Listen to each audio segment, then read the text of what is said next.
HOA Karen has always loved to push boundaries. But the day she decided to cut my fence, she learned the hard way that some lines shouldn't be crossed. Literally. And in my case, a 2,000-pound bull made sure she remembered it.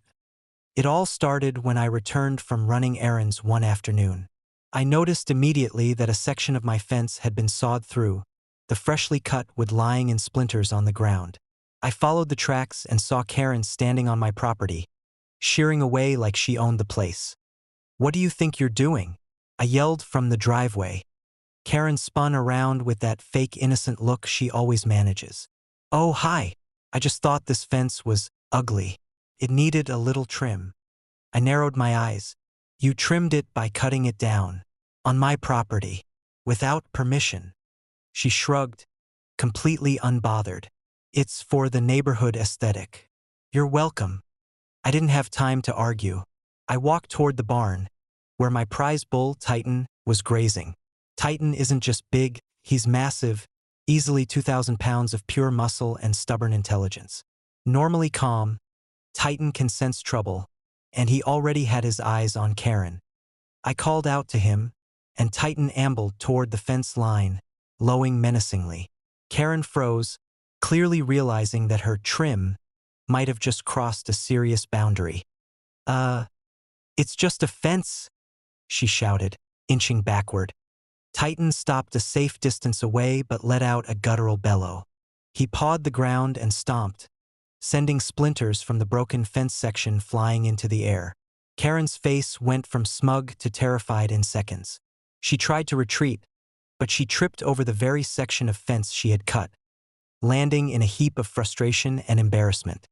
I walked up slowly, hands on my hips. "Karen, let me explain something. Titan protects this property.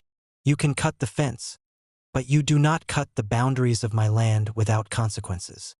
Karen scrambled to her feet, muttering about neighbors gone mad, and this is extreme.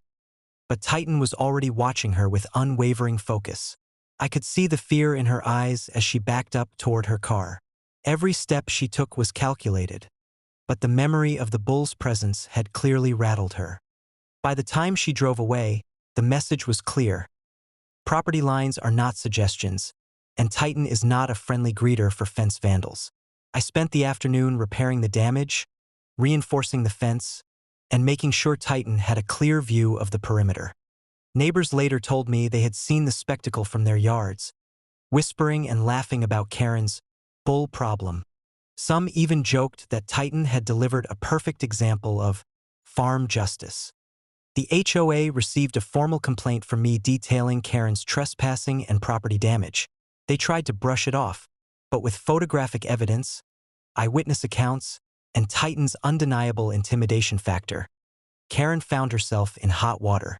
Her reputation in the neighborhood shifted overnight, from self-appointed authority to cautionary tale. From that day on, Karen avoided my property entirely. Titan remained my quiet guardian, but every time I looked at him, I smiled, remembering the day a 2,000-pound bull taught an overbearing HOA Karen exactly where her limits were. It was a perfect lesson in boundaries, consequences, and a little natural intimidation. Some people need to learn the hard way, and in Karen's case, she learned it from a creature that doesn't take nonsense from anyone.